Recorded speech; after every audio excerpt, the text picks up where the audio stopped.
குழுவுக்கு வர்றதுக்கு முன்னாடி ஒரு கூலி வேலைக்கு தான் போவோம். 5000 சம்பாதிக்கிறதே ஒரு சவாலான விஷயம். ஆனா நான் குழுவுல சேர்ந்த பிறகு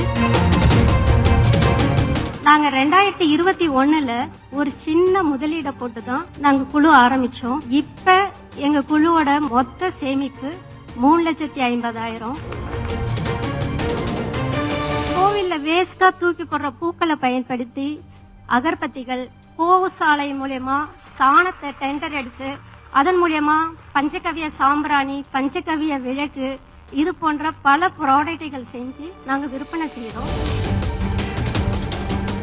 நான் ஒரு 4 பேர் முன்னாடியே பேச ரொம்ப தயக்கப்படுவேன். இன்னைக்கு துணை முதலமைச்சர் முன்னாடி உங்க இத்தனை பேர் முன்னாடி இவ்வளவு பேசுறேன். அதுக்கான தன்னம்பிக்கையும் தைரியத்தையும் எனக்கு கொடுத்தது இந்த சுய உதவி குழு தான்.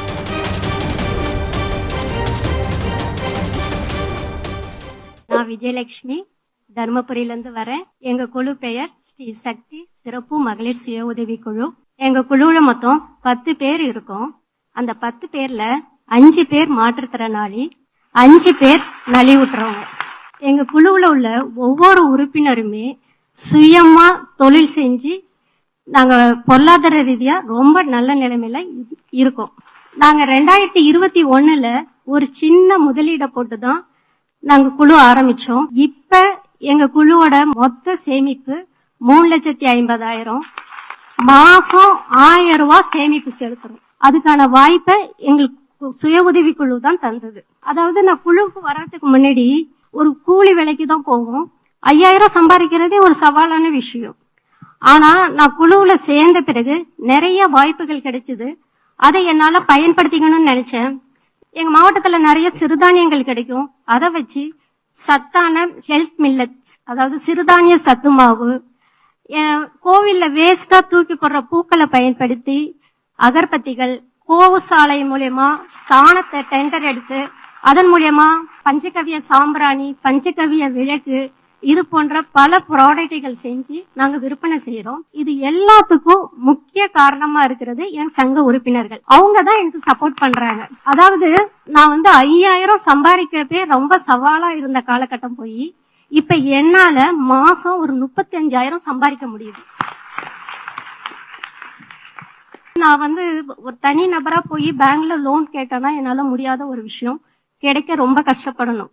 ஆனா நான் குழுவா போய் நின்று எங்க சங்கம் மூலியமா இதுவரை 3 தடவை வங்கி கடன் வாங்கியிருக்கோம். நாங்க லாஸ்டா 13,50,000 வங்கி கடன் பெற்று நாங்க தொழில்ல சிறப்பா செஞ்சிட்டு இருக்கோம். இது மட்டும் இல்ல, எங்க பகுதியில உள்ள மாற்றுத்திறனாளிக்கு UDID கார்டு வாங்கி தரோம். அவங்களுக்கு உதவித்தொகை வாங்கி கொடுத்திருக்கோம். எங்க மாவட்டங்கள்ல கொஞ்சம் வறட்சி மாவட்டம், வெயிலின் தாக்கம் அதிகமா இருக்கும். அதனால மரக்கன்றுகள் நடணும்னு சொல்லிட்டு விழிப்புணர்வு ஏற்படுத்தணும். நிறைய மரக்கன்றுகள் வாங்கி நட்டிருக்கோம். இதுவரையும் ஒரு 182 மரக்கன்றுகள் நட்டு பராமரிச்சுக்கிட்டு இருக்கும். கடந்த பாராளுமன்ற தேர்தலில் கூட 100% வாக்கு செலுத்தணுங்கிறதுக்காக விழிப்புணர்வு பேரணி நடத்தணும். எங்க பகுதியில் உள்ள மக்கள் அனைத்து பேரையும் 100% பேர் ஓட்டு போட வச்சோம். தமிழ்நாட்டுல அதிக வாக்கு செலுத்தினதுல தர்மபுரி மாவட்டமும் ஒண்ணு. இதுல ஒரு பகுதி அளவு நாங்களும் அதுல பங்காற்றி இருக்கிறோங்கிறதுல ரொம்ப சந்தோஷம். நான் ஒரு 4 பேர் முன்னாடியே பேச ரொம்ப தயக்கப்படுவேன். இன்னைக்கு துணை முதலமைச்சர் முன்னாடி உங்க இத்தனை பேர் முன்னாடி இவ்வளவு பேசுறேன். அதுக்கான தன்னம்பிக்கையும் தைரியத்தையும் எனக்கு கொடுத்தது இந்த சுய உதவி குழு தான். இந்த வாய்ப்பு தந்த தமிழ்நாடு அரசுக்கும், மாண்புமிகு முதல்வர் ஐயா அவர்களுக்கும், துணை முதலமைச்சர் ஐயா உதயா அண்ணா அவர்களுக்கும் ரொம்ப நன்றி.